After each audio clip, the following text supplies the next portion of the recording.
Kamala Harris was the first woman, first black person, and first person of South Asian descent to serve as California's Attorney General. And before that, she was known as a progressive prosecutor where being tough on crime greatly increased a politician's chances of being elected.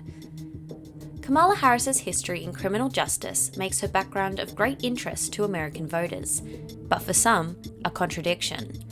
Contentious topics such as the death penalty, which Harris once refused to support yet later announced she would uphold, call into question the debate between personal ideology and requirements of the job.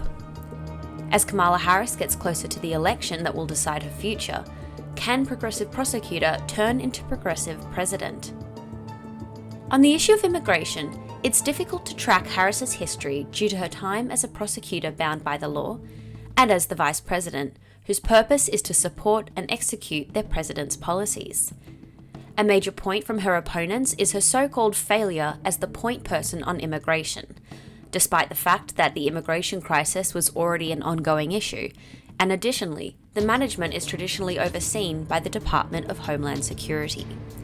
The vice president's now infamous "do not come" speech to Guatemalan migrants, whilst criticized by many, hinted at her long-term plans for the US border crisis.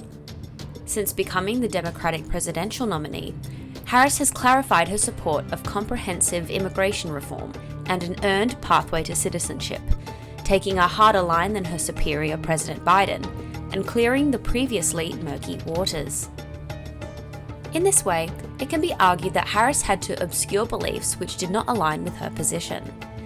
This is certainly relevant for criminal justice issues such as solitary confinement, clemency, and minimum sentencing, which she took a more liberal stance on than her predecessor when the time was right.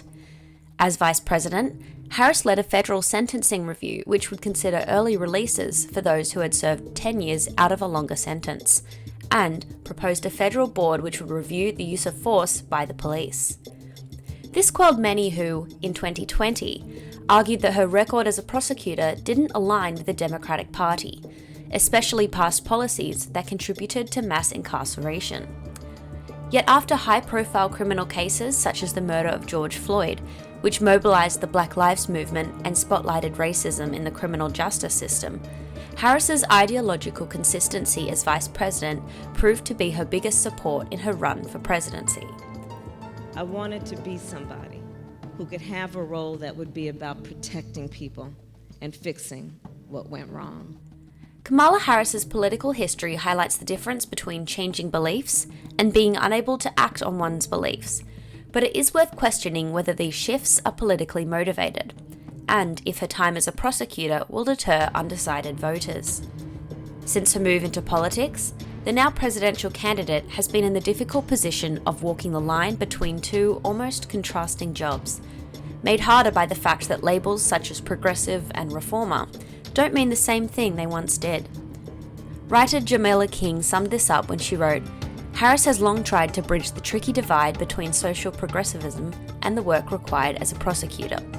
Whether she's been successful or not is up to the voters." In this election, regarding my background as a prosecutor, there have been those who have questioned my motivations, my beliefs, and what I have done. But my mother used to say, "You don't let people tell you who you are, you tell them who you are."